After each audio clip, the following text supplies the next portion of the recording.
Lo, 'tis a gala night within the lonesome latter years. An angel throng, bewinged, bedight, in veils and drowned in tears, sit in a theatre to see a play of hopes and fears, while the orchestra breathes fitfully the music of the spheres. Mimes, in the form of God on high, mutter and mumble low, and hither and thither fly. Mere puppets they, who come and go, at bidding of vast, formless things that shift the scenery to and fro, flapping from out their condor wings, invisible woe. That motley drama, oh, be sure, it shall not be forgot, with its phantom chased forevermore by a crowd that sees it not, through a circle that ever returneth into the self-same spot, and much of madness and more of sin, and horror, the soul of the plot. But see, amid the mimic root, a crawling shape intrude, a blood-red thing that writhes from out the scenic solitude. It writhes! It writhes! With mortal pangs, the mimes become its food, and seraphs sob at vermin fangs, in human gore imbued. Out! Out are the lights! Out all! And over each quivering form, the curtain, a funeral pall, comes down with the rush of a storm, while the angels, all pallid and wan, uprising, unveiling, affirm that the play is the tragedy Man, and its hero, the conqueror worm.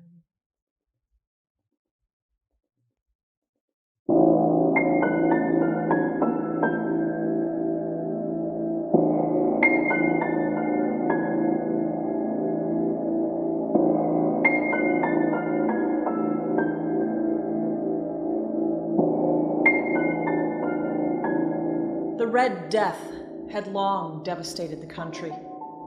No pestilence had ever been so fatal or so hideous.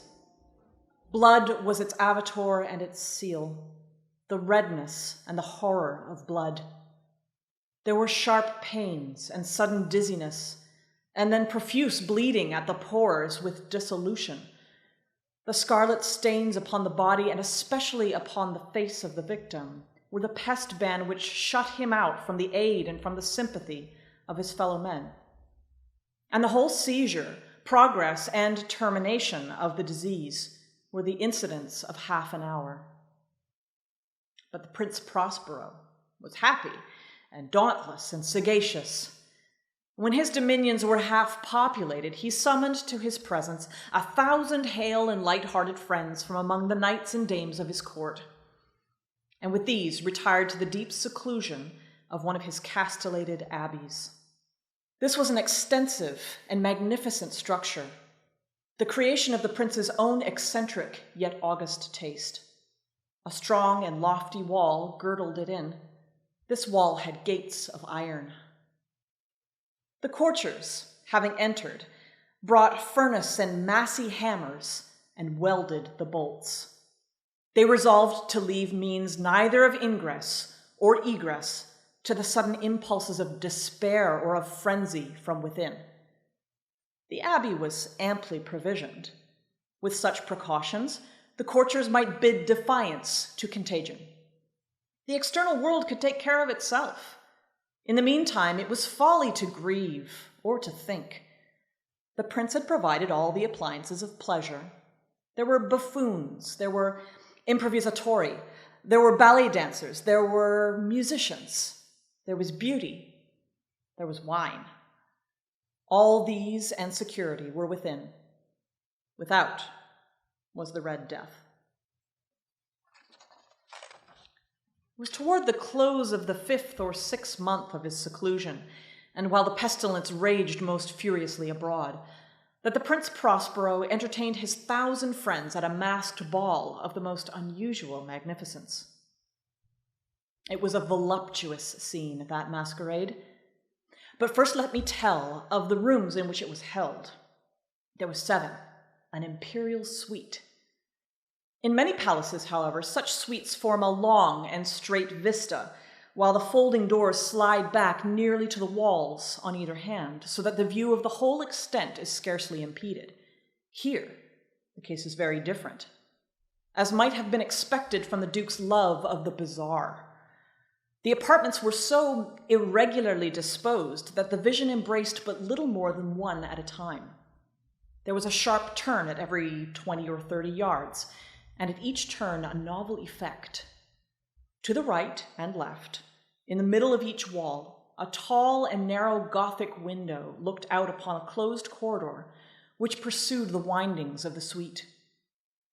These windows were of stained glass, whose color varied in accordance with the prevailing hue of the decorations of the chamber into which it opened. That at the eastern extremity was hung, for example, in blue, and vividly blue were its windows. The second chamber was purple in its ornaments and tapestries, and here the panes were purple. The third was green throughout, and so were the casements. The fourth was furnished and lighted with orange, the fifth with white, the sixth with violet. The 7th apartment was closely shrouded in black velvet tapestries that hung all over the ceiling and down the walls, falling in heavy folds upon a carpet of the same material and hue. But in this chamber only, the color of the windows failed to correspond with the decorations. The panes here were scarlet, a deep blood color. Now, in no one of the 7 apartments was there any lamp or candelabrum, amid the profusion of golden ornaments that lay scattered to and fro or depended from the roof. There was no light of any kind, emanating from lamp or candle within the suite of chambers. But in the corridors that followed the suite, there stood, opposite to each window, a heavy tripod bearing a brazier of fire that projected its rays through the tinted glass and so glaringly illumined the room. And thus were produced a multitude of gaudy and fantastic appearances.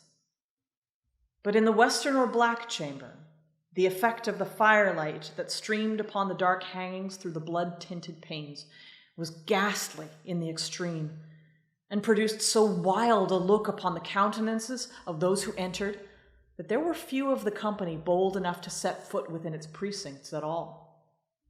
It was in this apartment also that there stood against the western wall a gigantic clock of ebony. Its pendulum swung to and fro with a dull, heavy, monotonous clang. And when the minute hand made the circuit of the face, and the hour was to be stricken, there came from the brazen lungs of the clock a sound which was clear and loud and deep and exceedingly musical, but of so peculiar a note and emphasis that at each lapse of an hour the musicians of the orchestra were constrained to pause momentarily in their performance to hearken to the sound. And thus the waltzers perforce ceased their evolutions, and there was a brief disconcert of the whole gay company. And while the chimes of the clock yet rang, it was observed that the giddiest grew pale, and the more aged and sedate passed their hands over their brows as if in confused reverie or meditation. But when the echoes had fully ceased, a light laughter at once pervaded the assembly. The musicians looked at each other and smiled as if at their own nervousness and folly, and made whispered vows, each to the other, that the next chiming of the clock should produce in them no similar emotion. And then, after the lapse of 60 minutes, which embrace 3,600 seconds of the time that flies, there came yet another chiming of the clock, and then were the same disconcert and tremulousness and meditation as before. But in spite of these things, it was a gay and magnificent revel. The tastes of the Duke were peculiar. He had a fine eye for colors and effects. He disregarded the decora of mere fashion. His plans were bold and fiery, and his conceptions glowed with barbaric luster. There are some who would have thought him mad. His followers felt that he was not. It was necessary to hear and see and touch him to be sure that he was not. He had directed, in great part, the movable embellishments of the 7 chambers, upon occasion of this great fete, and it was his own guiding taste which had given character to the masqueraders. Be sure, they were grotesque. There were much glare and glitter and piquancy and phantasm, much of what has been seen since in Hernani. There were arabesque figures with unsuited limbs and appointments. There were delirious fancies such as the madman fashions. There were much of the beautiful, much of the wanton, much of the bizarre, something of the terrible, and not a little of that which might have excited disgust. To and fro in the 7 chambers there stalked, in fact, a multitude of dreams. And these, the dreams, writhed in and about, taking hue from the rooms and causing the wild music of the orchestra to seem as the echo of their steps. And anon there strikes the ebony clock, which stands in the hall of the velvet. And then, for a moment, all is still, and all is silent, save the voice of the clock. The dreams are stiff frozen as they stand, but the echoes of the chime die away. They have endured but an instant, and a light, half-subdued laughter floats after them as they depart.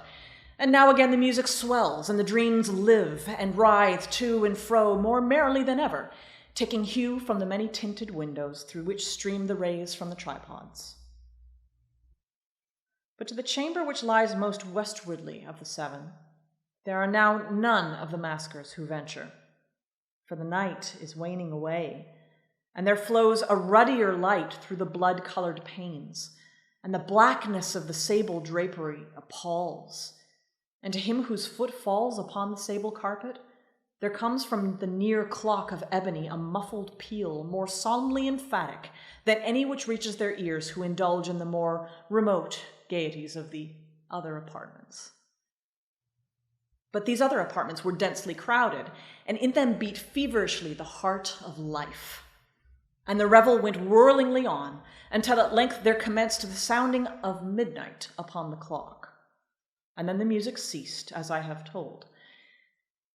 And the evolutions of the waltzers were quieted, and there was an uneasy cessation of all things, as before. But now there were 12 strokes to be sounded by the bell of the clock. And thus it happened, perhaps, that more of thought crept, with more of time, into the meditations of the thoughtful among those who reveled. And thus, too, it happened, perhaps, that before the last echoes of the last chime had utterly sunk into silence, there were many individuals in the crowd who had found leisure to become aware of the presence of a masked figure, which had arrested the attention of no single individual before. And the rumor of this new presence having spread itself whisperingly around, there arose at length from the whole company a buzz or murmur, expressive of disapprobation and surprise, then finally of terror, of horror, and of disgust. in an assembly of phantasms such as I have painted, it may well be supposed that no ordinary appearance could have excited such sensation. In truth, the masquerade license of the night was nearly unlimited. But the figure in question had out-Heroded Herod, and gone beyond the bounds of even the prince's indefinite decorum. There are chords in the hearts of the most reckless which cannot be touched without emotion, even with the utterly lost, to whom life and death are equally jests. There are matters of which no jest can be made. The whole company, indeed, seemed now deeply to feel that in the costume and bearing of the stranger neither wit nor propriety existed. The figure was tall and gaunt, and shrouded from head to foot in the habiliments of the grave. The mask which concealed the visage was made so nearly to resemble the countenance of a stiffened corpse that the closest scrutiny might have had difficulty in detecting the cheat. And yet all this might have been endured, if not approved, by the mad revelers around. But the mummer had gone so far as to assume the type of the Red Death. His vesture was dabbled in blood, and his broad brow with all the features of the face were besprinkled with the scarlet horror. When the eyes of Prince Prospero fell upon the spectral image, which with a slow and solemn movement, as if more fully to sustain its role, stalked to and fro among the waltzers, he was seen to be convulsed, in the first moment with a strong shudder either of terror or distaste, but in the next his brow reddened with rage. "Who dares?" he demanded hoarsely of the courtiers who stood near him. "Who dares insult us with this blasphemous mockery? Seize him and unmask him, that we may know whom we have to hang at sunrise from the battlements." It was in the eastern or blue chamber in which stood the Prince Prospero as he uttered these words. They rang throughout the 7 rooms loudly and clearly, for the prince was a bold and robust man, and the music had become hushed at the waving of his hand. It was in the blue room where stood the prince, with a group of pale courtiers by his side. At first, as he spoke, there was a slight rushing movement of this group in the direction of the intruder, who at the moment was also near at hand, and now, with deliberate and stately step, made closer approach to the speaker. But from a certain nameless awe with which the mad assumptions of the mummer had inspired the whole party, there were found none who put forth hand to seize him, so that unimpeded he passed within a yard of the prince's person. And while the vast assembly, as if with one impulse, shrank from the centers of the rooms to the walls, he made his way uninterruptedly, but with the same solemn and measured step which had distinguished him from the first, through the blue chamber to the purple, through the purple to the green, through the green to the orange, through this again to the white, and even thence to the violet, ere a decided movement had been made to arrest him. It was then, however, that the Prince Prospero, maddening with rage and the shame of his own momentary cowardice, rushed hurriedly through the 6 chambers, while none followed him on account of a deadly terror that had seized upon all. He bore aloft a drawn dagger, and had approached in rapid impetuosity to within 3 or 4 feet of the retreating figure, when the latter, having attained the extremity of the velvet apartment, turned suddenly and confronted his pursuer. There was a sharp cry, and the dagger dropped, gleaming upon the sable carpet, upon which instantly afterwards fell prostrate in death the Prince Prospero.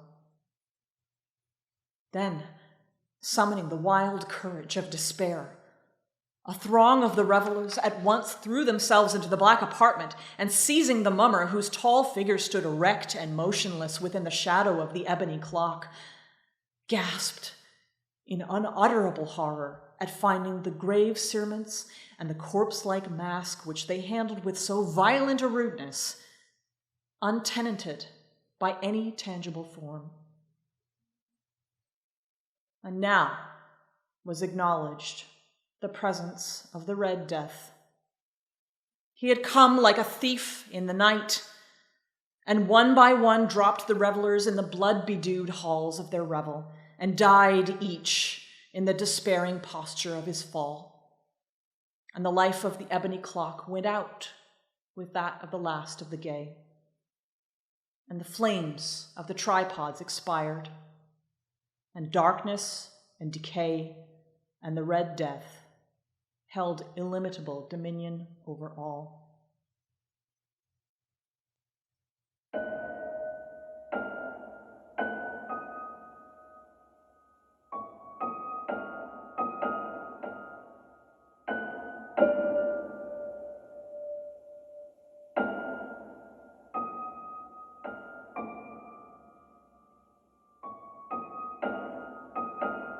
Impia tortorum longus hic turbo furores, sanguinis innocui non satiata aluit, sospite nunca patria, fracto nunc funeris antro, mors ubi dira fuit, vita salusque patent.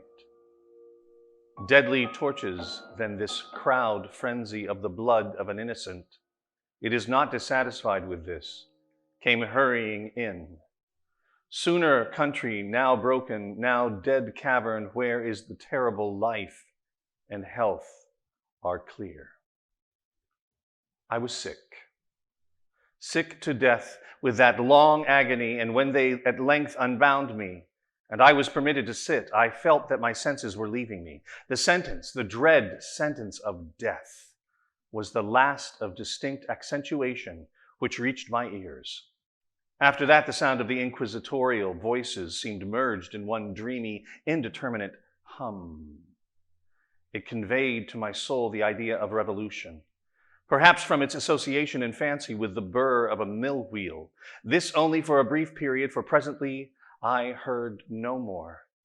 Yet for a while I saw, but with how terrible an exaggeration, I saw the lips of the black-robed judges. They appeared to me white, whiter than the sheet upon which I traced these words, and thin even to grotesqueness, thin with the intensity of their expression of firmness, of immovable resolution, of stern contempt of human torture. I saw that the decrees of what to me was fate were still issuing from those lips. I saw them writhe with a deadly locution. I saw them fashion the syllables of my name, and I shuddered because no sound succeeded. I saw, too, for a few moments of delirious horror, the soft and nearly imperceptible waving of the sable draperies which enwrapped the walls of the apartment. And then my vision fell upon the 7 tall candles upon the table.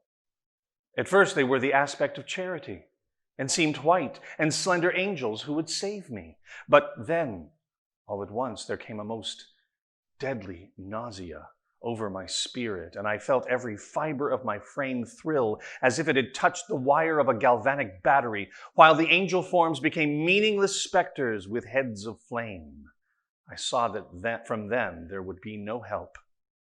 And then there stole into my fancy, like a rich musical note, the thought of what sweet rest was there must be in the grave. The thought came gently and stealthily, and it seemed long before it attained full appreciation, but just as my spirit came at length properly to fill and entertain it, the figures of the judges vanished as if magically from before me. The tall candles sank into nothingness. Their flames went out utterly. The blackness of darkness supervened. All sensations appeared swallowed up in a mad rushing descent as of the soul into Hades. Then silence and stillness. Night were the universe. I had swooned, but still will not say that all of consciousness was lost. What of it there remained, I will not attempt to define or even to describe, yet all was not lost. And the deepest slumber? No. In delirium? No. In a swoon? No. In death? No. Even in the grave, all is not lost. Else there is no immortality for man. Arousing from those profound of slumbers, we break the gossamer web of some dream. Yet in a second afterward, so frail may that web have been, we remember not that we have dreamed. In the return to life from the swoon, there are two stages. First, that of the sense of mental or spiritual. Secondly, that of the sense of physical existence. It seems probable that if, upon reaching the second stage, we would recall the impressions of the first, we should find these impressions eloquent in memories of the gulf beyond. And that gulf is what? How at least shall we distinguish its shadows from those of the tomb? But if the impressions of what I have termed the first stage are not at will recalled, yet after long interval, do they not come unbidden, while we marvel whence they came? He who has never swooned is not he who finds strange palaces and wildly familiar faces in coals that glow. Is not he who beholds the floating in midair, the sad visions that the many may not view. Is not he who ponders over the perfume of some novel flower. Is not he whose brain grows bewildered with the meaning of some musical cadence which has never before arrested his attention. Amid frequent and thoughtful endeavors to remember, amid earnest struggles to regather some token of the state of seeming nothingness into which my soul had lapsed, there have been moments which I have dreamed of success. There have been brief, very brief periods which I have conjured up remembrances which the lucid reason of a latter epoch assures me could have had reference only to that condition of seeming unconsciousness. These shadows of memory tell, indistinctly, of tall figures that lifted and bore me in silence down, down, still down, till a hideous dizziness oppressed me at the mere idea of the interminableness of the descent. They tell also of a vague horror in my heart on account of that heart's unnatural stillness. Then comes a sudden sense of motionless throughout all things, as if those who bore me, a ghastly train, had outrun in their descent the limits of the limitless and paused from their wearisomeness of their toil. After this, I call to mind flatness and dampness, and then all is madness, the madness of a memory which busies itself among forbidden things. Very suddenly there came back to my soul motion and sound, the tumultuous motion of the heart, and in my ears the sound of its beating, and then a pause in which all is blank, and then again sound and motion and touch, a tingling sensation pervading my frame, then the mere consciousness of existence without thought, a condition which lasted long. Then very suddenly the thought and shuddering terror, an earnest endeavor to comprehend my true state. Then a strong desire to lapse into insensibility. Then a rushing revival of soul and a successful effort to move. And now a full memory of the trial, of the judges, of the sable draperies, of the sentence, of the sickness, of the swoon. Then entire forgetfulness of all that followed, of all that a later day and much earnestness of endeavor have enabled me vaguely to recall. So far, I had not opened my eyes. I felt that I lay upon my back, unbound. I reached out my hand, and it felt heavily upon something damp and hard.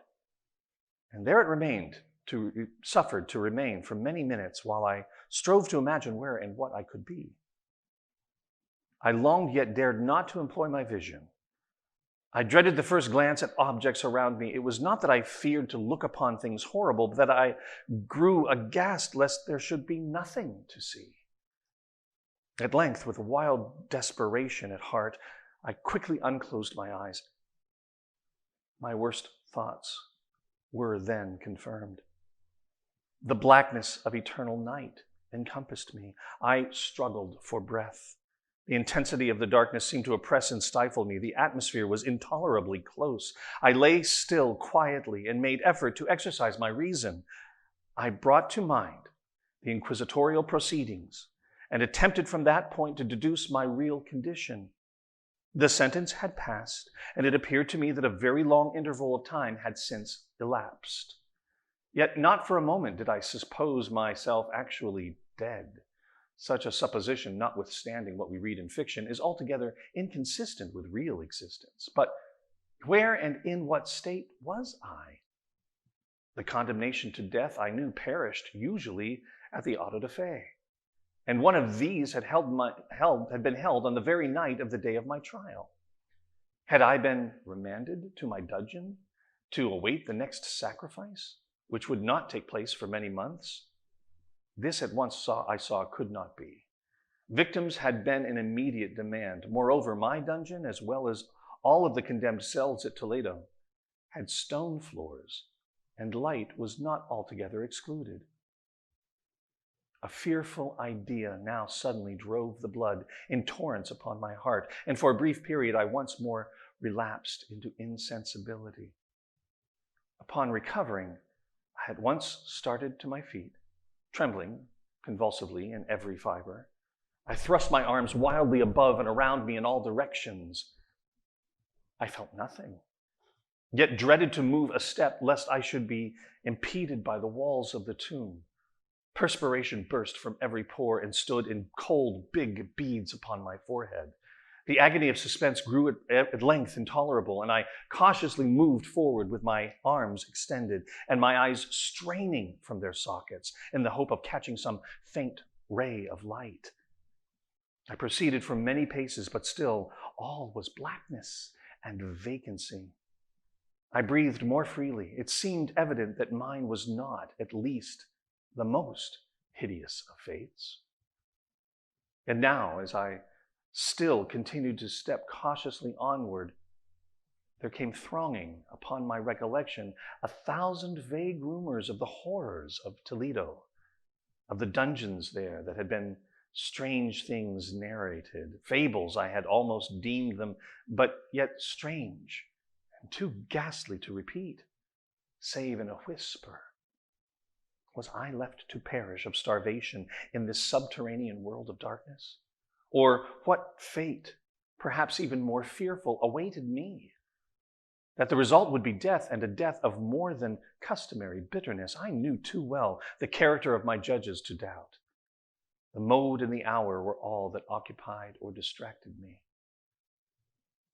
My outstretched hands at length encountered some solid obstruction. It was a wall, seemingly of stone masonry, very smooth, slimy, and cold. I followed it up, stepping with all the careful distrust with which certain antique narratives had inspired me. This process, however, afforded me no means of ascertaining the dimensions of my dungeon, as I might make its circuit and return to the point where I set out, without being aware of the fact, so perfectly uniform seemed this wall. I therefore sought the knife, which had been in my pocket when led into the inquisitorial chamber, but it was gone. My clothes had been exchanged for a wrapper of coarse serge. I had thought of forcing the blade in some minute crevice of the masonry, or so as to identify my point of departure. The difficulty, nevertheless, was but trivial, although in the disorder of my fancy it seemed at first insuperable. I tore apart the hem from my robe and placed the fragment at full length and at right angles to the wall.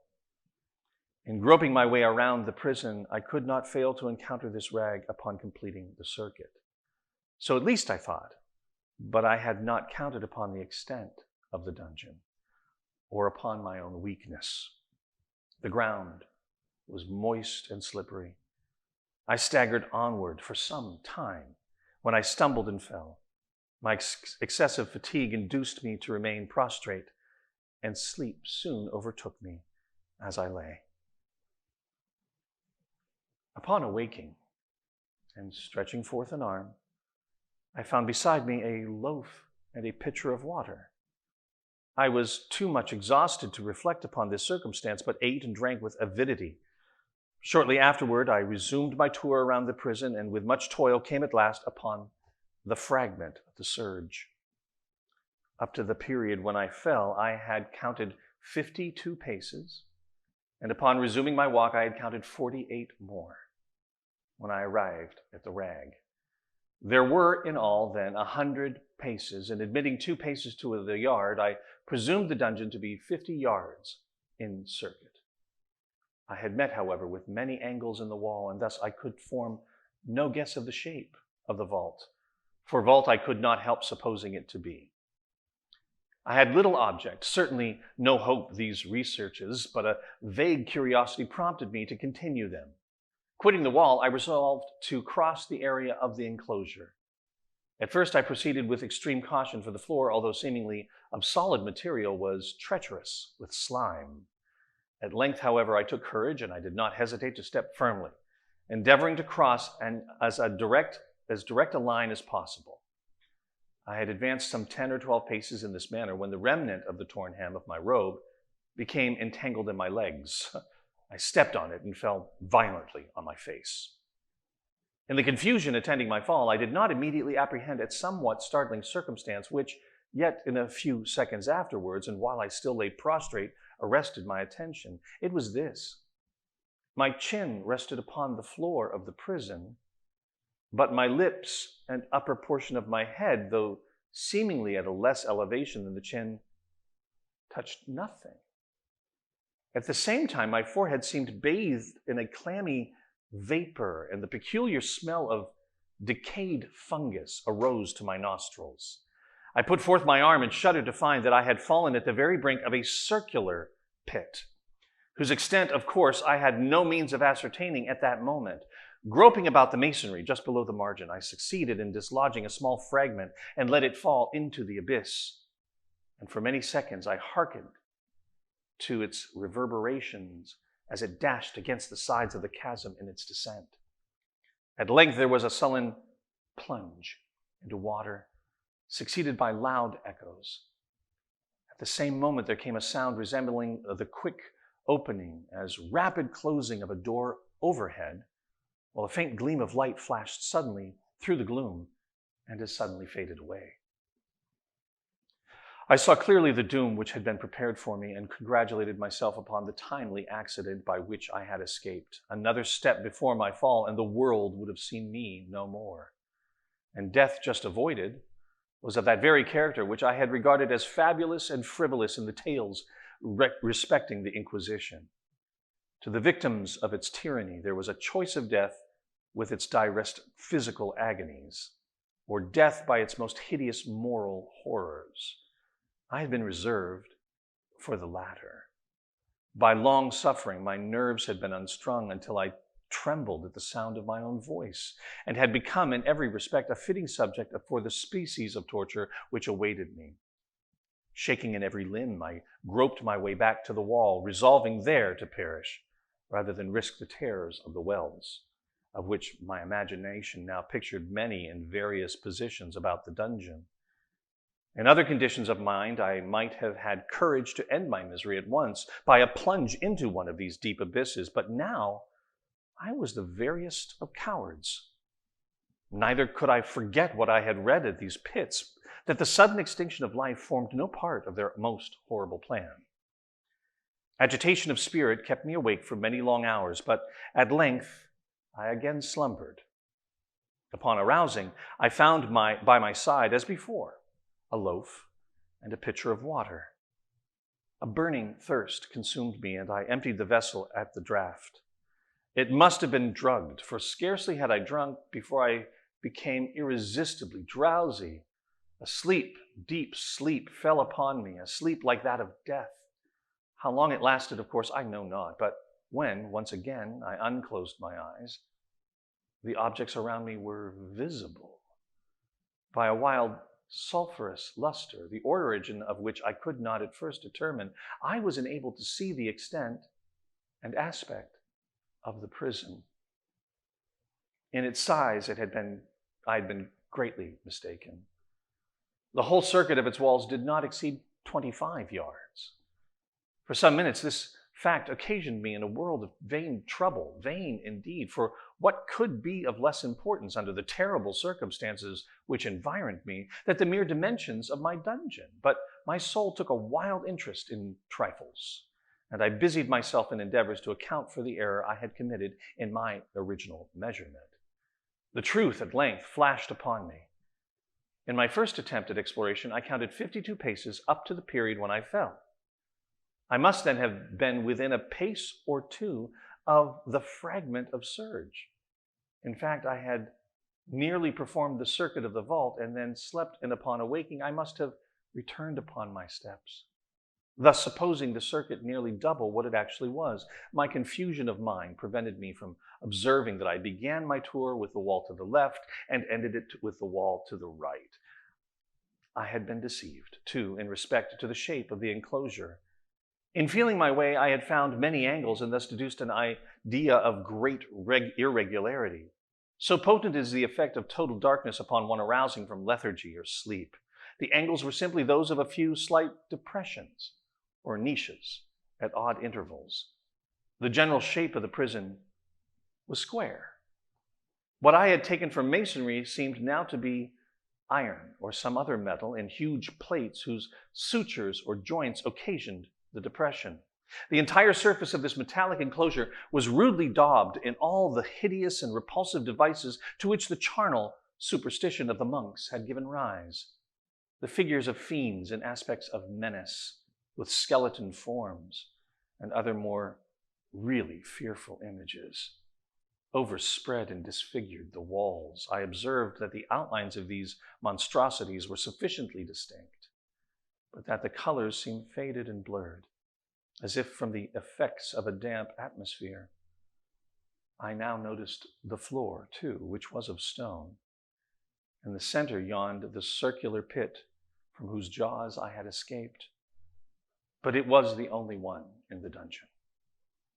All this I saw indistinctly and by much effort, for my personal condition had been greatly changed during slumber. I now lay upon my back, and at full length on a species of low framework of wood. To this I was securely bound by a large strap resembling a surcingle. It passed in many convolutions about the limbs and body, leaving at liberty only my head and my left arm to such extent that I could, by dint of much exertion, supply myself with food from an earthen dish which lay by my side on the floor. I saw, to my horror, that the pitcher had been removed. I say to my horror, for I was consumed with an intolerable thirst. This thirst it appeared to be the design of my persecutors to stimulate, for the food in the dish was meat pungently seasoned. Looking upward, I surveyed the ceiling of my prison. It was some 30 or 40 feet overhead and constructed much as the side walls. In one of its panels, a very singular figure riveted my whole attention. It was the painted figure of Time, as he is commonly represented, save that, in lieu of a sigh, he held what at casual glance I supposed to be the pictured image of a huge pendulum, such as we see on antique clocks. This was something, however, in the appearance of this machine which caused me to regard it more attentively. While I gazed directly upward at it, for its position was immediately over my own, I fancied that I saw it in motion. In an instant afterward, the fancy was confirmed. Its sweep was brief and, of course, slow. I watched it for some minutes, somewhat in fear, but more in wonder. Wearied at length with observing its dull movement, I turned my eyes upon the other objects in the cell. A slight noise attracted my notice, and looking to the floor, I saw several enormous rats traversing it. They had issued from the well, which lay just within view to my right. Even then, when I gazed, they came up in troops, hurriedly, with ravenous eyes, allured by the scent of the meat. From this, it required much effort and attention to scare them away. It might have been half an hour, perhaps even an hour, for I could take but imperfect note of time, before I again cast my eyes upward. What I then saw confounded and amazed me. The sweep of the pendulum had increased and extant by nearly a yard. As a natural consequence, its velocity was also much greater.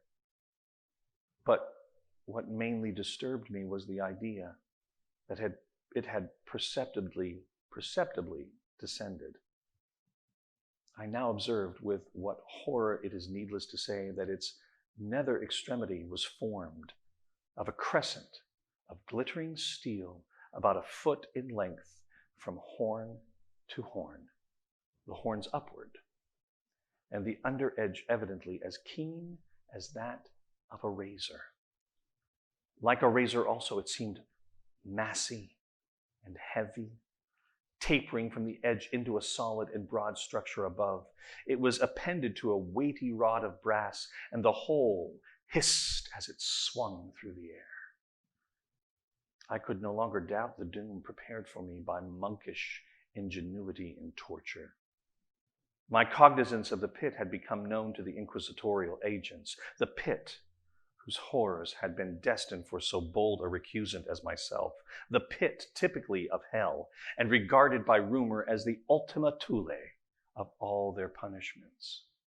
The plunge into this pit I had avoided by the merest of accidents. I knew that surprise or entrapment into torment formed an important portion of all the grotesquerie of these dungeon deaths.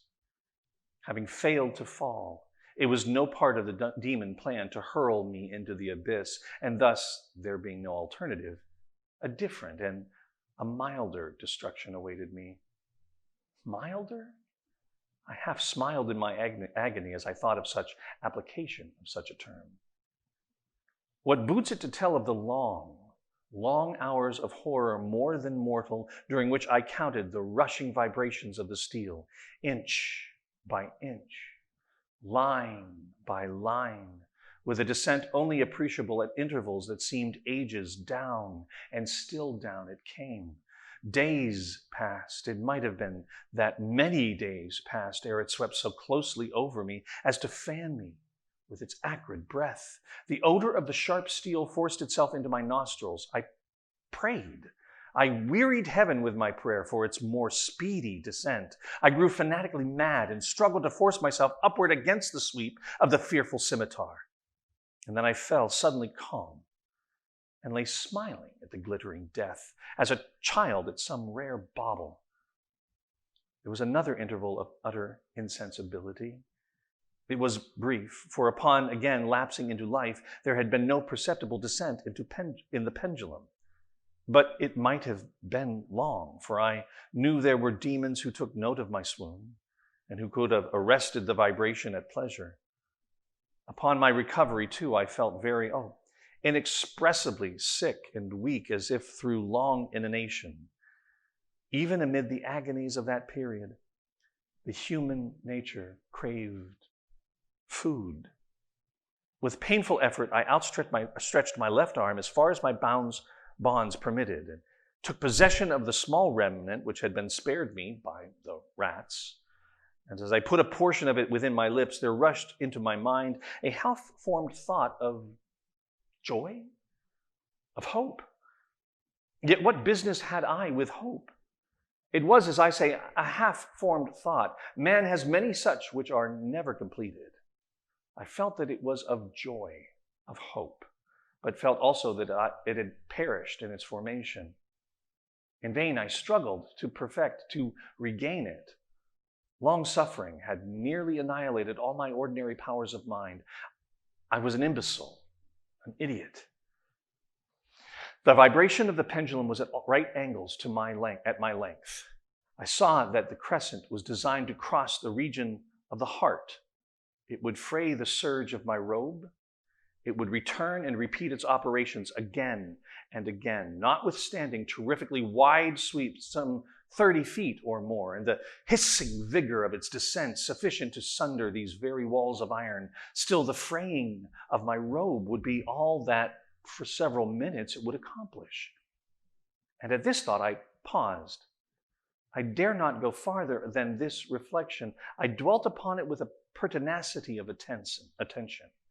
As if in so dwelling I could arrest here the descent of the steel, I forced myself to ponder upon the sound of this crescent as it should pass across the garment, upon the peculiar thrilling sensation which the friction of cloth produces on the nerves. I pondered all of this frivolity until my teeth were on edge. Down, steadily down it crept. I took the frenzied pleasure in contrasting its downward with its lateral velocity, to the right, to the left, far and wide, with the shriek of a damned spirit to my heart, to the stealthy pace of the tiger. I alternately laughed and howled as the one or the other idea grew predominant. Down, certainly, relentlessly down. It vibrated within 3 inches of my bosom. I struggled violently, furiously to free my left arm. This was free only from the elbow to the hand. I could reach the latter from the platter beside me to my mouth with great effort, but no farther. Could I have broken the fastenings above the elbow? I would have seized and attempted to arrest the pendulum. I might well have attempted to arrest an avalanche. Down, still unceasingly, still inevitably down. I gasped and struggled at each vibration. I shrunk convulsively at its every sweep. My eyes followed its outward or upward whirls with the eagerness of the most unmeaning despair. They closed upon themselves spasmodically at the descent, although death would have been a relief. Oh, how unspeakable! Still, I quivered in every nerve to think how slight a sinking of the machinery would precipitate that keen, glistening axe upon my bosom. It was hope that prompted the nerve to quiver, the frame to shrink. It was hope, the hope that triumphs on the rack, that whispers to the death condemned even in the dungeons of the Inquisition. I saw that some 10 or 12 vibrations would bring the steel in actual contact with my robe. And with this observation, there suddenly came over my spirit all the keen, collected calmness of despair. From the first time during my many hours, or perhaps days, I thought, it now occurred to me that the bandage or surcingle which enveloped me was unique.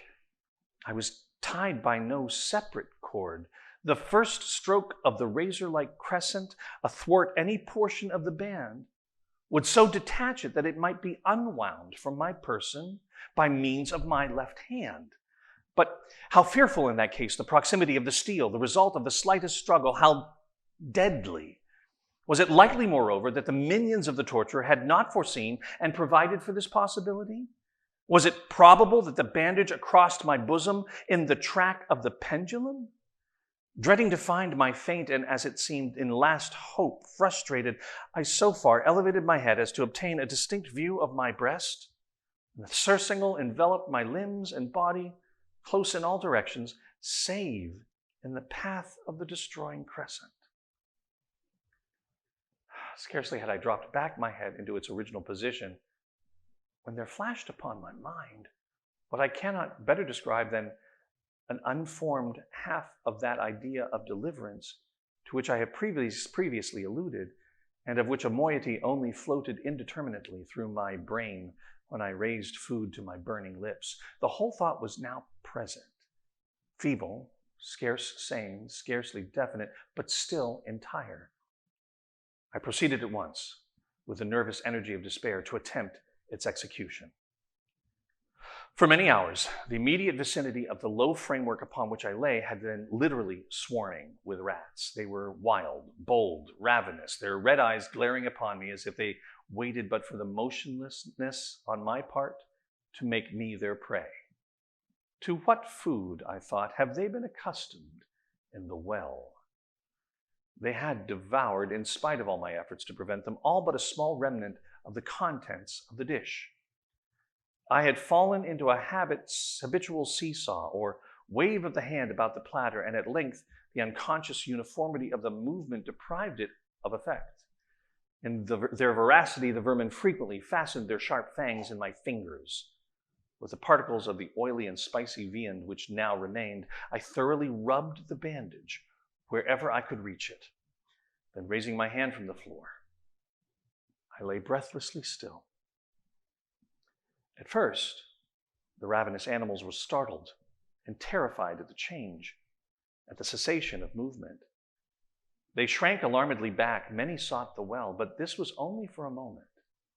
I had not counted in vain upon their voracity.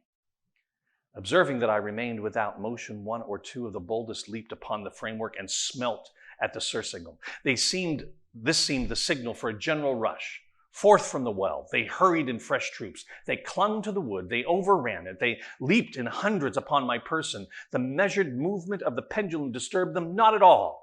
Avoiding its strokes, they busied themselves with the anointed bandage. They pressed, they swarmed upon me in ever-accumulating heaps. They writhed upon my throat. Their cold lips sought my own. I was half stifled by their thronging pressure. Disgust, for which the world has no name, swelled in my bosom and chilled with a heavy clamminess my heart. Yet 1 minute, and I felt that the struggle would be over.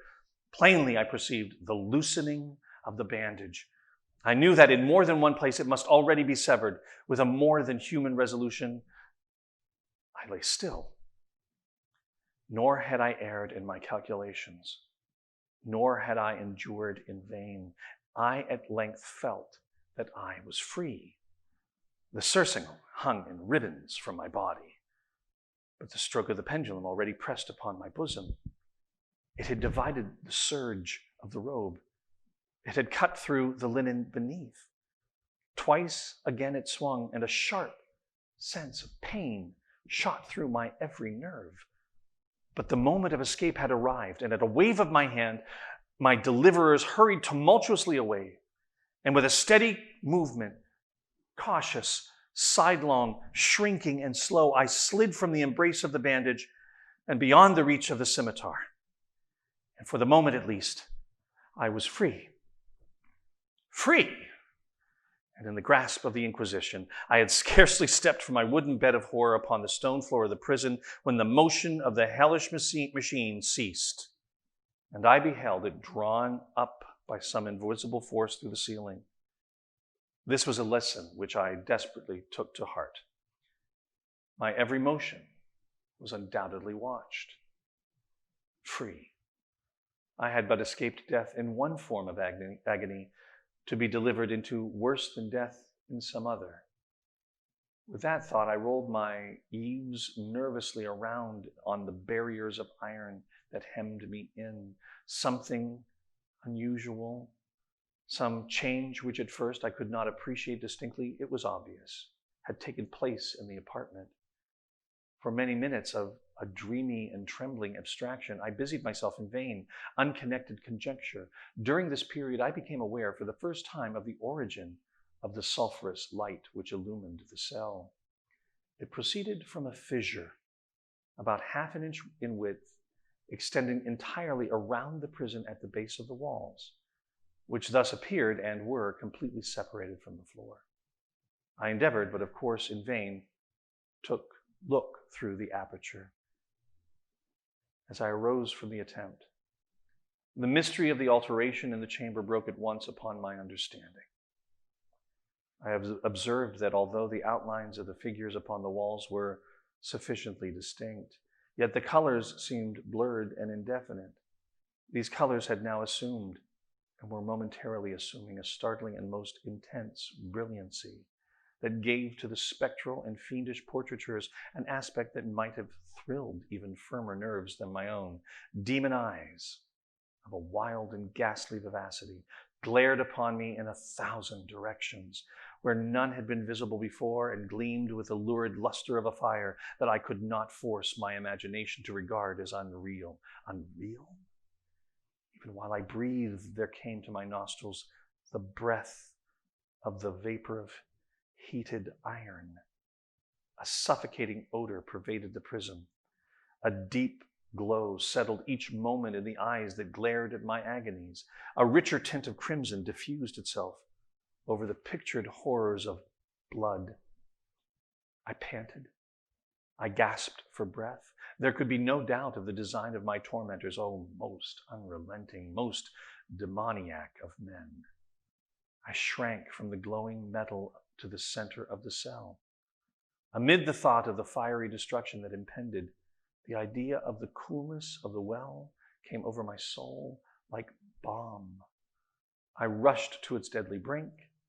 I threw my straining vision below. The glare from the enkindled roof illumined in its inmost recesses. Yet for a wild moment did my spirit refuse to comprehend the meaning of what I saw. At length it wrestled its way into my soul. It burned itself in upon my shuddering reason. Oh, for a voice to speak. Oh, horror. Oh, any horror but this. With a shriek, I rushed from the margin and buried my face in my hands, weeping bitterly. The heat rapidly increased, and once again I looked up, shuddering as with a fit of the ague. There had been a second change in the cell, and now the change was obvious in form. As before, it was in vain that I at first endeavored to appreciate or understand what was taking place, but not long was I left in doubt.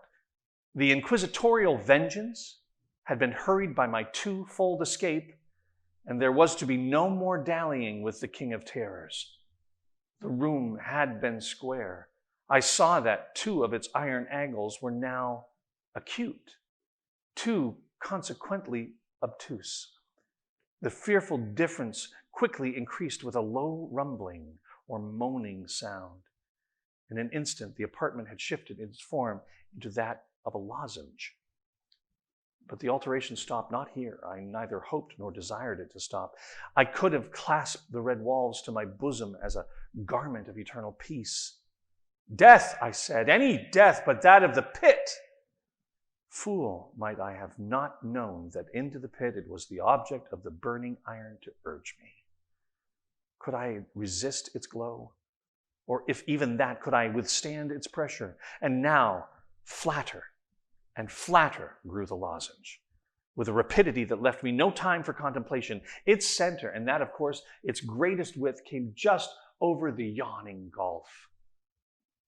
I shrank back, but the closing walls pressed me resistlessly onward. At length, for my seared and writhing body, there was no longer an inch of foothold on the firm floor of the prison. I struggled no more, but the agony of my soul found vent in one loud, long, and final scream of despair. I felt that I had tottered upon the brink. I averted my eyes. There was a discordant hum of human voices. There was a loud blast as of many trumpets. There was a harsh grating as of 1,000 thunders. The fiery walls rushed back.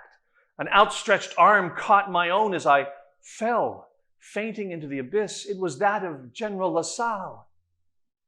The French army had entered Toledo. The Inquisition was in the hands of its enemies.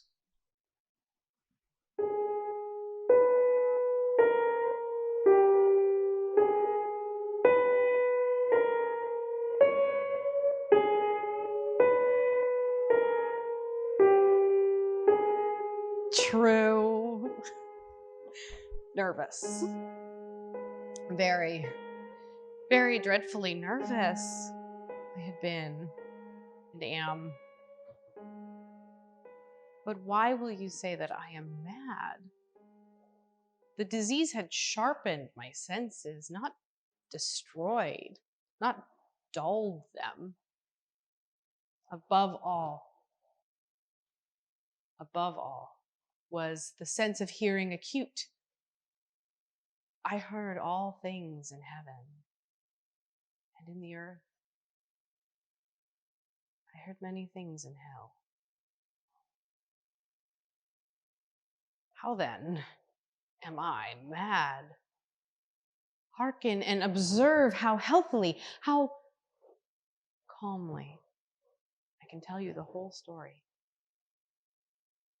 It is impossible to say how first the idea entered my brain, but once conceived, it haunted me day and night. Object there was none. Passion there was none. I loved the old man. He had never wronged me. He had never given me insult. For his gold, I had no desire. I think it was eye. Yes, it was this. He had the eye of a vulture. A pale blue eye with a film over it. Whenever it fell upon me, my blood ran cold. So by degrees, very gradually, I made up my mind to take the life of the old man and thus rid me of the eye forever. Now this is the point. You fancy me mad. Madmen know nothing, but you should have seen me. You should have seen how wisely I proceeded, with what caution, with what foresight, with what dissimulation I went to work. I was never kinder to the old man than during the whole week before I killed him. And every night about midnight, I turned the latch of his door and opened it, oh, so gently. And then, when I'd made an opening sufficient for my head, I put in a dark lantern, all closed, that no light shone out. And then I thrust in my head. Oh, you would have laughed to see how cunningly I thrust it in. I moved it slowly, very, very slow, so that I may not disturb the old man's sleep. It took me an hour to place my whole head within the opening so far that I could see him as he lay upon his bed. Ha! Would a madman have been so wise as this? And then, when my head was well in the room, I undid the lantern cautiously. Oh, so cautiously. Cautiously, for the hinges creaked. I undid it just so much that a single thin ray fell upon that vulture eye. And this I did for 7 long nights. Every night, at midnight. But I found the eye always closed, and so it was impossible to do the work. For it was not the old man who vexed me, but his evil eye. And every morning when the day broke, I went boldly into the chamber and spoke courageously to him, calling him by name in a hearty tone, and inquiring how he had passed the night.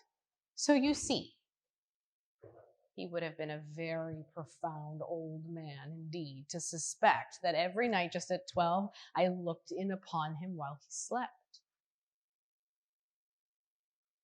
Upon the 8th night, I was more than usually cautious in opening the door.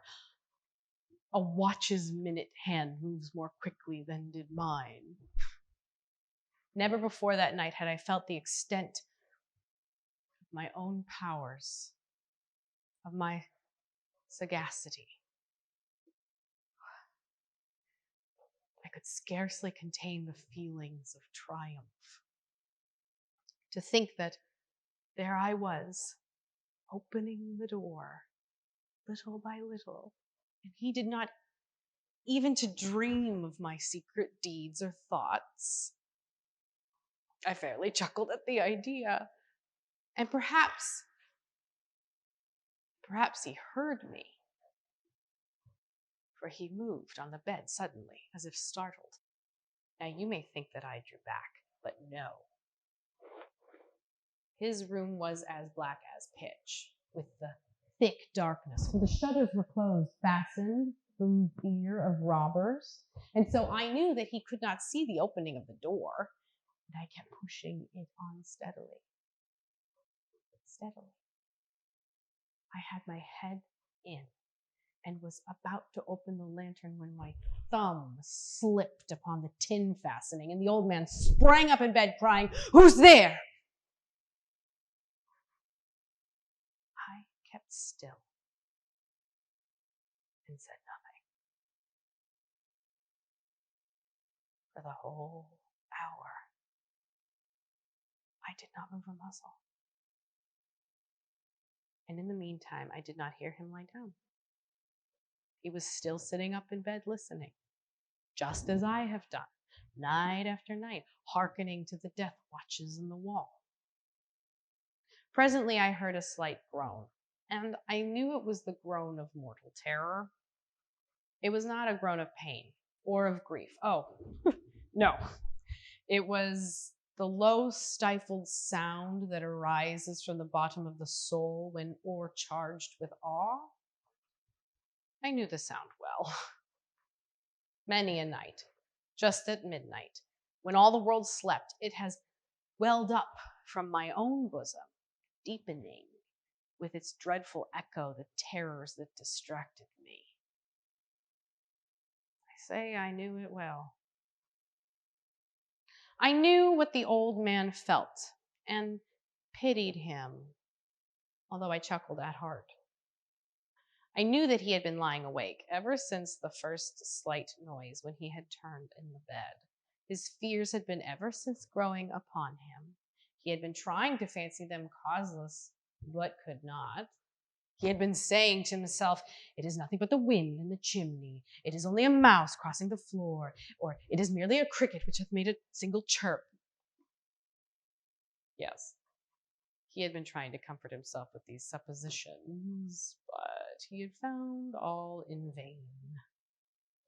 All in vain.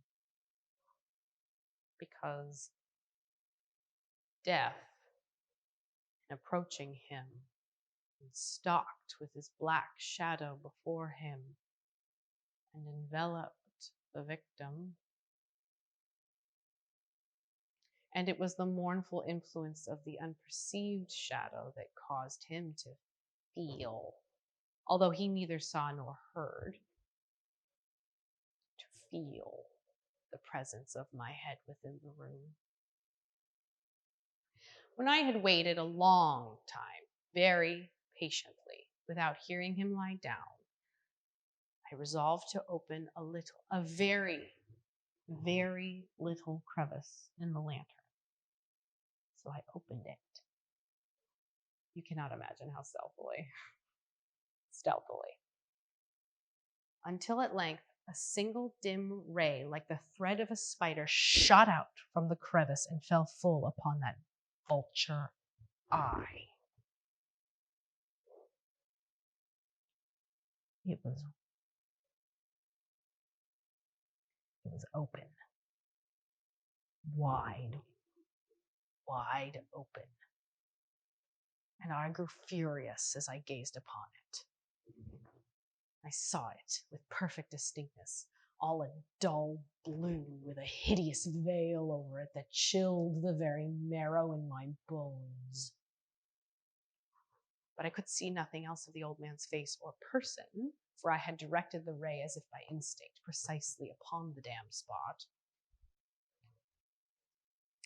And have I not told you that what you mistake for madness is but over-acuteness of the sense?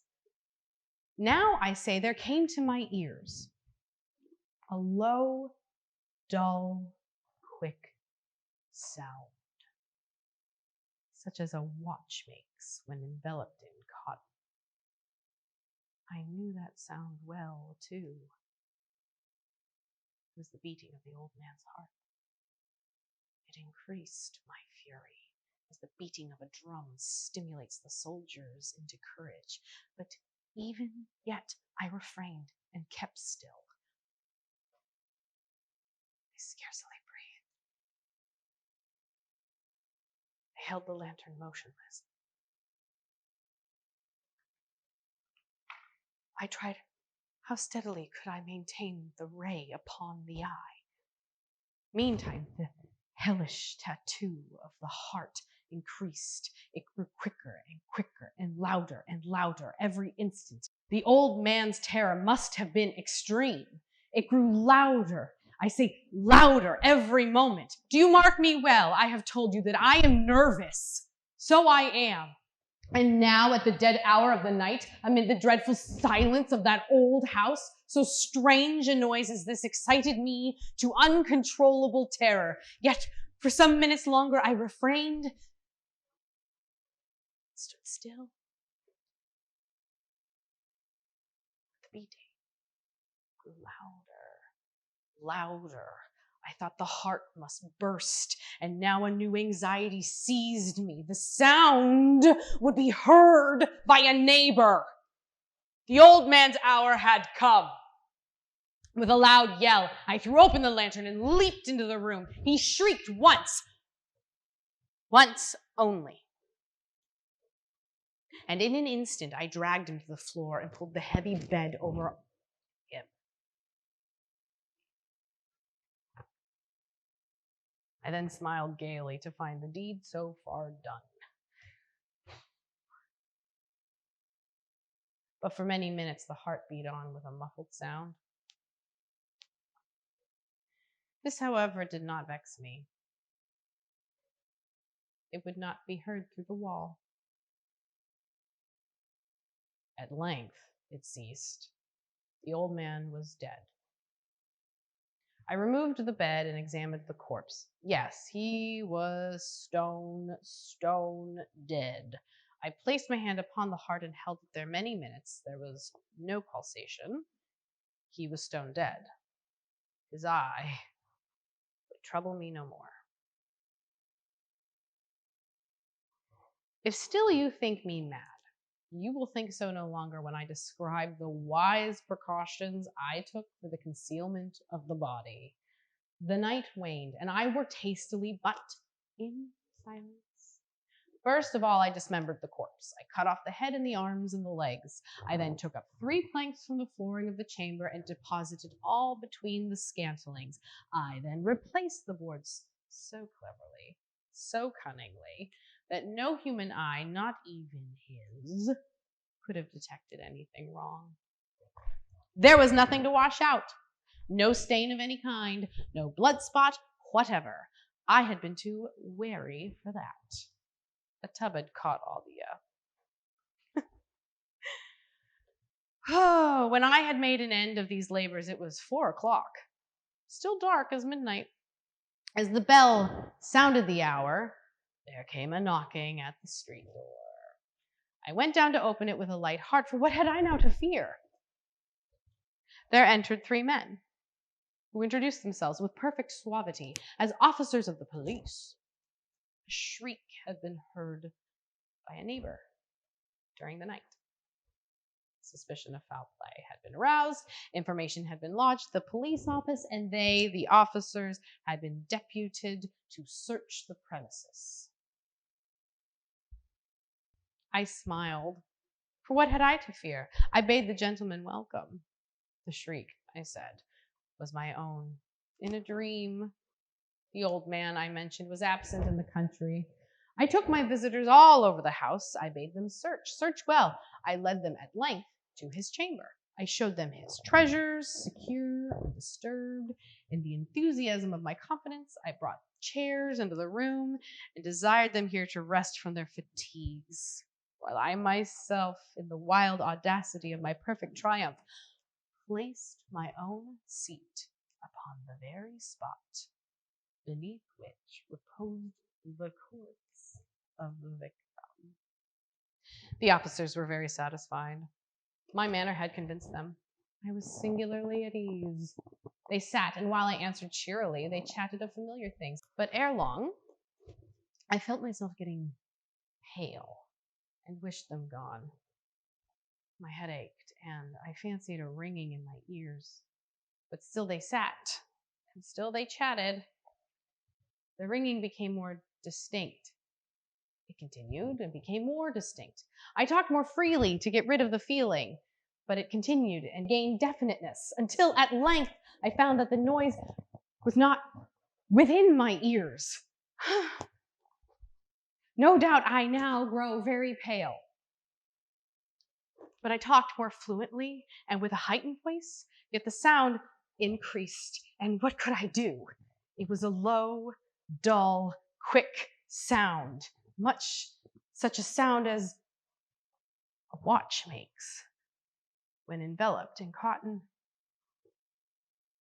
I gasped for breath, and yet the officers heard it not. I talked more quickly, more vehemently, but the noise steadily increased. I arose and argued about trifles in a high key and with violent gesticulations, but the noise steadily increased. Why would they not be gone? I paced the floor to and fro with heavy strides, as if excited to fury by the observations of the men, but the noise steadily increased. Oh, God! What could I do? I foamed, I raved, I swore, I swung the chair upon which I had been sitting and grated it upon the boards. But the noise arose over all and continually increased. It grew louder, louder, louder, and still the men chatted pleasantly and smiled. Was it possible they heard not? Almighty God!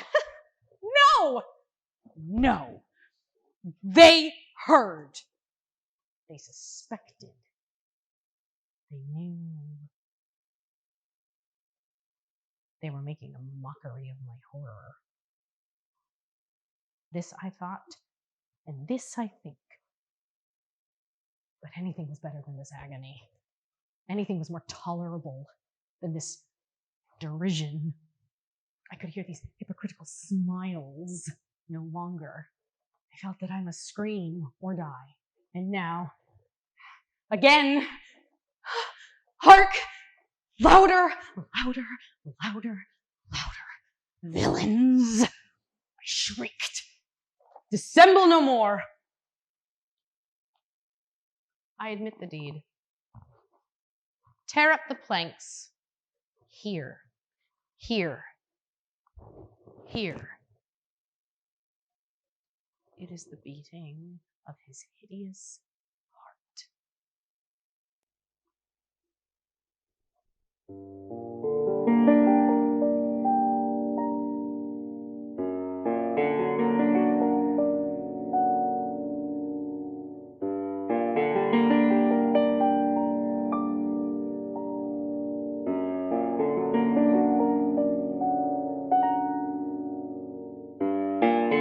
The 1,000 injuries of Fortunato I had borne as best I could, but when he ventured upon insult, I vowed revenge. You who so well know the nature of my soul will not suppose, however, that gave utterance to a threat. At length I would be avenged. This was a point definitely settled. But the very definiteness with which it was resolved precluded the idea of risk. I must not only punish, but punish with impunity. A wrong is unredressed when retribution overtakes its redresser. It is equally unredressed when the avenger fails to make himself felt as such to him who has done the wrong. It must be understood that neither by word nor deed had I given Fortunato cause to doubt my goodwill.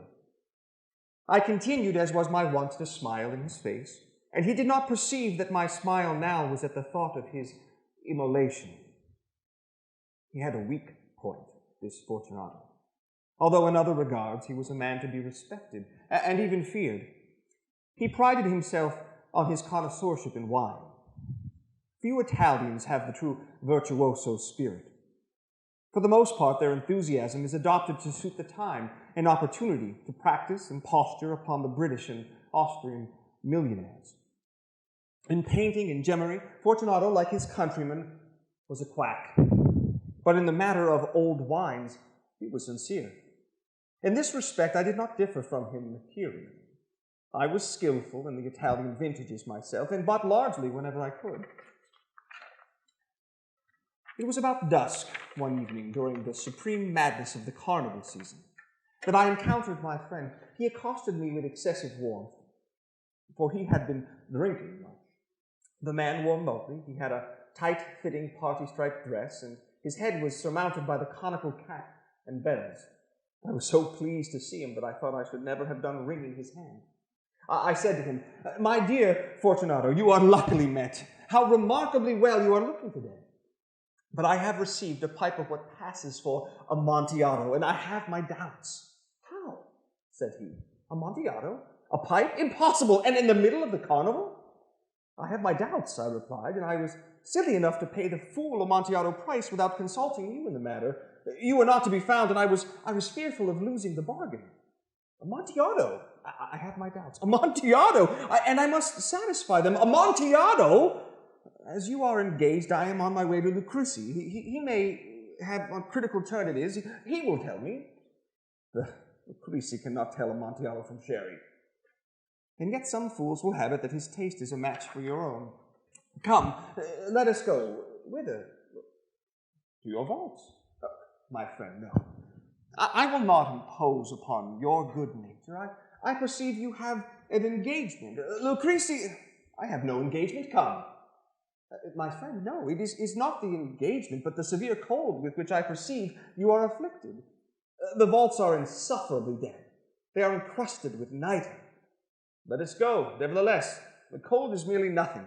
Amontillado, you have been imposed upon, and as for Lucrece, he cannot distinguish sherry from Amontillado. Thus speaking, Fortunato possessed himself of my arm, and putting on a mask of black silk, and drawing a rogalère closely about my person, I suffered him to hurry me to Palazzo. There were no attendants at home. They had absconded to make merry in honor of the time. I had told them that I should not return until the morning, and had given them explicit orders not to stir from the house. These orders were sufficient, I well knew, to ensure their immediate disappearance, one and all, as soon as my back was turned. I took from their sconces 2 flambeaux, and giving one to Fortunato, bowed him through several suites of rooms to the archway that led into the vaults. I passed down a long and winding staircase, requesting him to be cautious as he followed. We came at length to the foot of the descent, and stood together upon the damp ground of the catacombs of the Montresors. The gait of my friend was unsteady, and the bells upon his cap jingled as he strode. The pipe, he said. It is further on, said I, but observe the white webwork which gleams from these cavern walls. He turned towards me and looked into my eyes with 2 filmy orbs that distilled the rheum of intoxication. Nitre? He asked at length. Nitre, I replied. How long have you had that cough? My poor friend found it impossible to reply for many minutes. It is nothing, he said at last. Come, I said with decision. We will go back. Your health is precious. You are rich, respected, admired, beloved. You are happy as I once was. You are a man to be missed. For me it is no matter, but we will go back. You will be ill, and I cannot be responsible. Besides, there is Lucrece. Enough, he said. The coughs mean nothing. It will not kill me. I shall not die of a cough. True, I replied, and indeed I had no intention of alarming you unnecessarily, but you should use all proper caution. A draught of this Medoc will defend us from the clamps. Here, I knocked off the neck of a bottle which I drew from the long row of its fellows that lay upon the mould. Drink, I said, presenting him with the wine. He raised it to his lips with a leer. He paused and nodded to me familiarly while his bells jingled.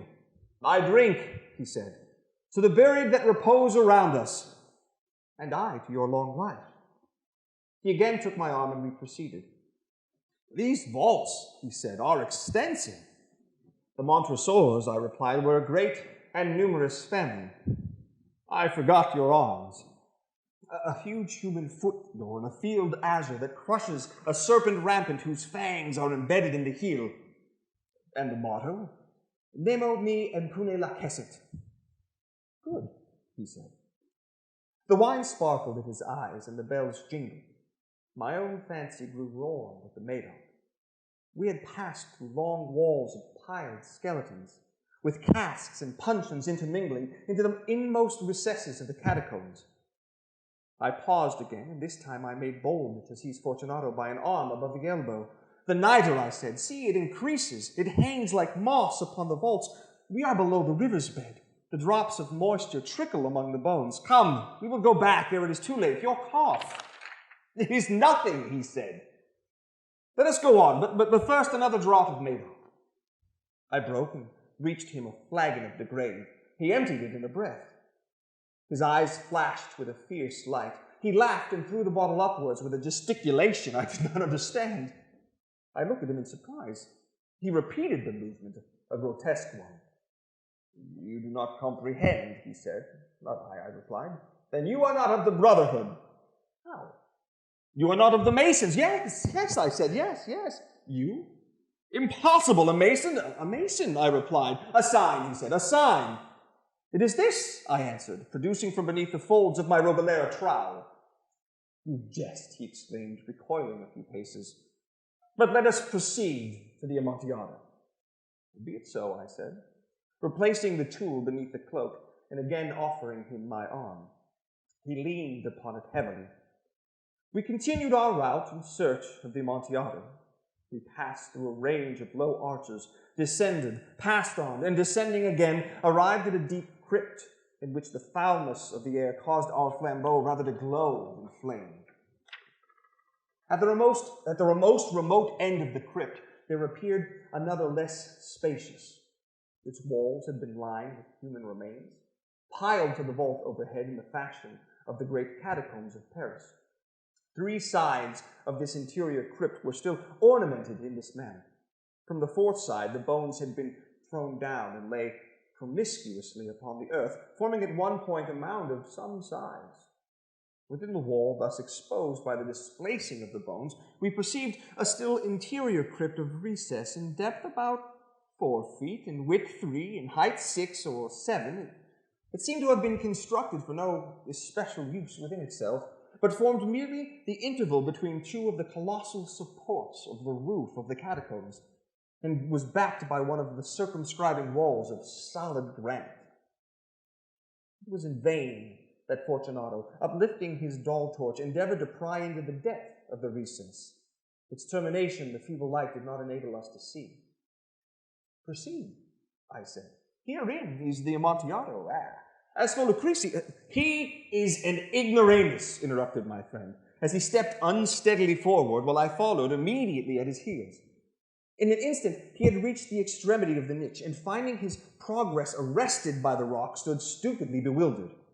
A moment more, and I had fed it into the granite. In its surface were 2 iron staples distant from each other about 2 feet horizontally. From one of these depended a short chain, from the other a padlock. Throwing the links about his waist, it was but the work of a few seconds to secure it. It was too much astounded to resist. Withdrawing the key, I stepped back from the recess. Pass your hand, I said, over the wall. You cannot help feeling the nigel. Indeed, it is very damp. Once more, let me implore you to return. No? Well, then I must positively leave you. But I must first render you all the little attentions in my power.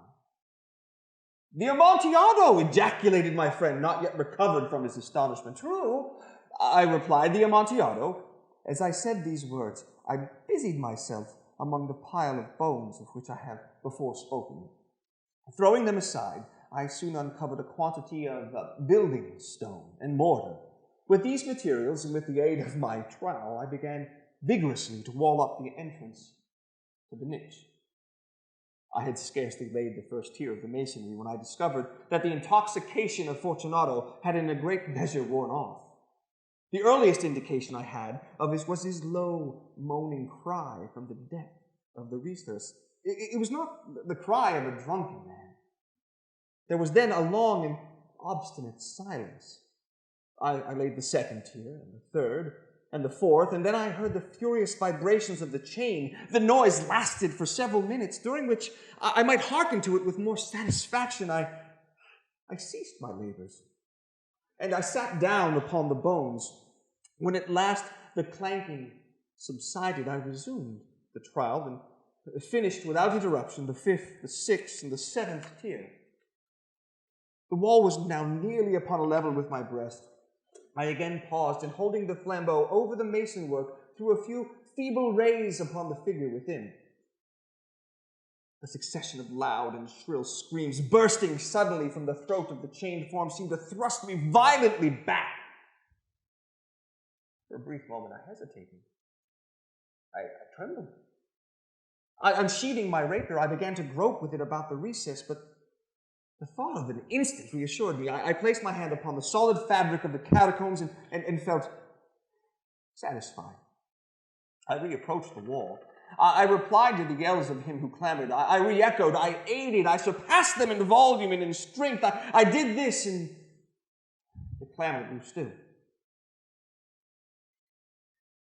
It was now midnight, and my task was drawing to a close. I completed the 8th, the 9th, and the 10th tier. I had finished a portion of the last, and the 11th, there remained but a single stone to be fitted and plastered in. I struggled with its weight. I placed it partially in its destined position, but now there came from out of the niche a low laugh that erected the hairs upon my head. It was succeeded by a sad voice which I had difficulty in recognizing as that of the noble Fortunato. The voice said, "Oh, a very good joke indeed. An excellent jest. We will have many a rich laugh about it at the palazzo. Over our wine." The Amontillado, I said? Yes, the Amontillado. But it is getting late. Will not they be awaiting us at the palazzo, the Lady Fortunato and the rest? Let us be gone. Yes, I said. Let us be gone. For the love of God, Montresor! Yes, I said. For the love of God. But to these words I hearkened in vain for a reply. I grew impatient. I called aloud, "Fortunato!" No answer. I called again, "Fortunato!" No answer still. I thrust a torch through the remaining aperture and let it fall within. There came forth in return only a jingling of the bells. My heart was sick. It was the dampness of the catacombs that made it so. I hastened to make an end of my labor. I forced the last stone into its position. I plastered it up. Against the new masonry I erected the old rampart of bones. For the half of a century no mortal has disturbed them. In pace requiescat.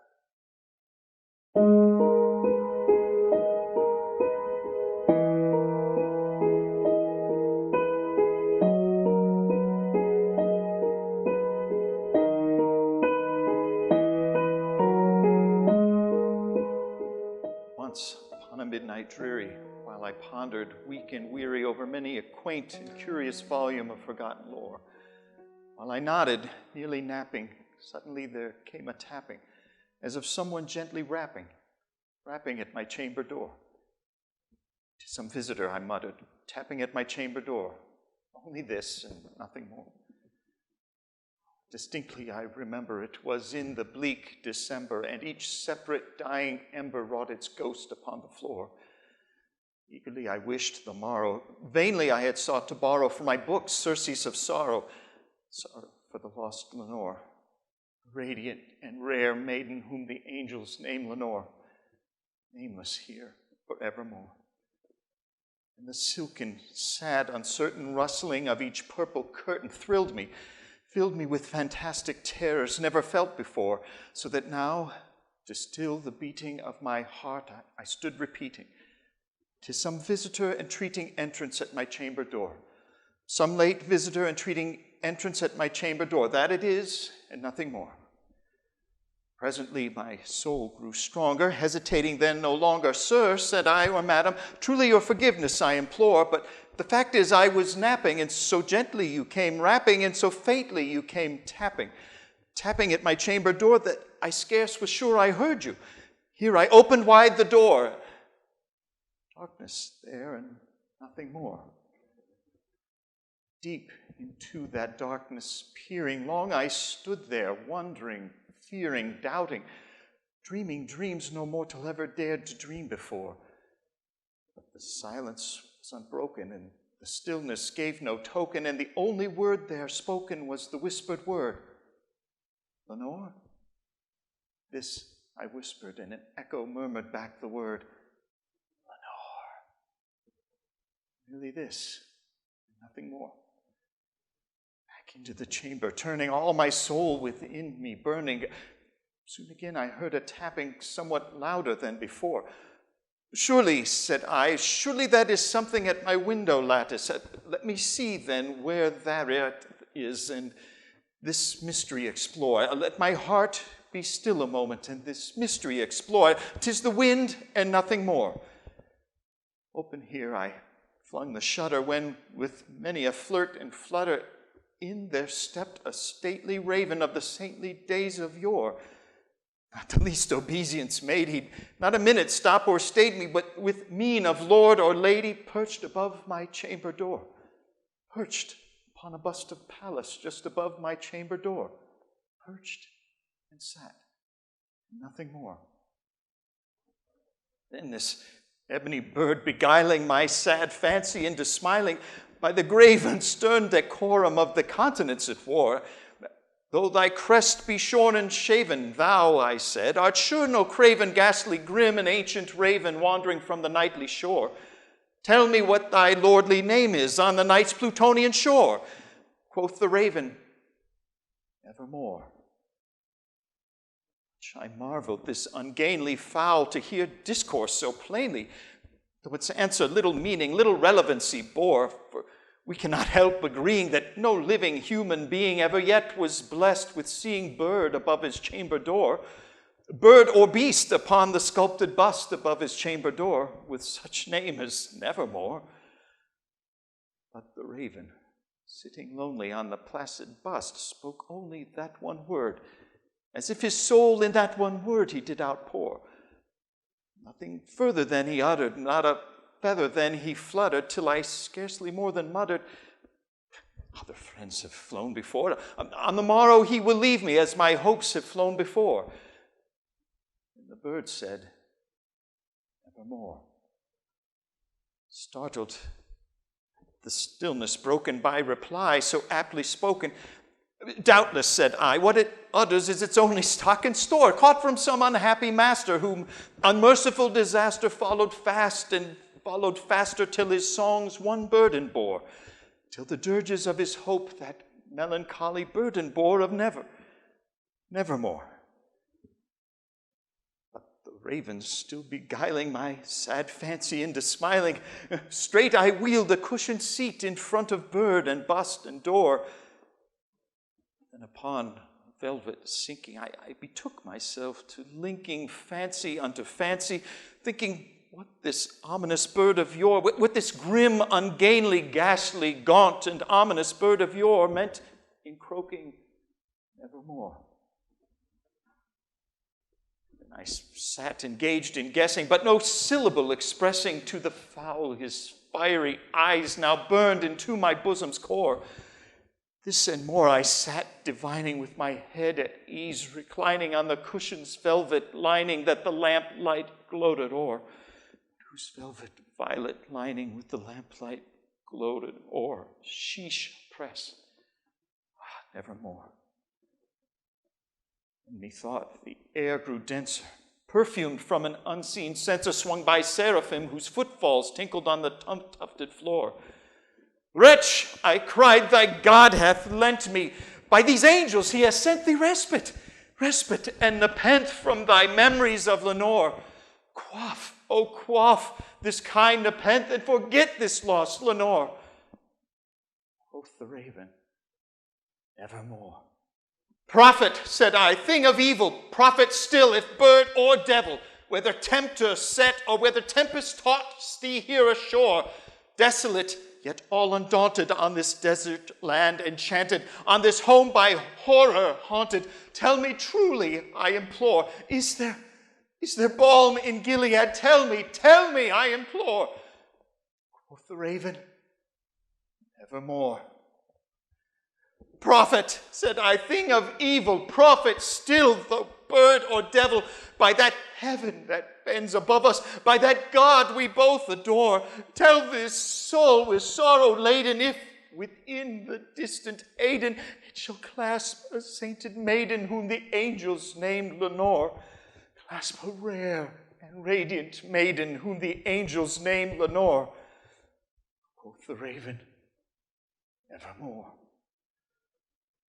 Be that our sign in parting, bird or fiend, I shrieked upstarting. Get thee back into the tempest and thy night's Plutonian shore. Leave no black plume as a token of that lie thy soul hath spoken. Leave my loneliness unbroken. Quit the bust above my door. Take the beak from out my heart and take thy form from off my door.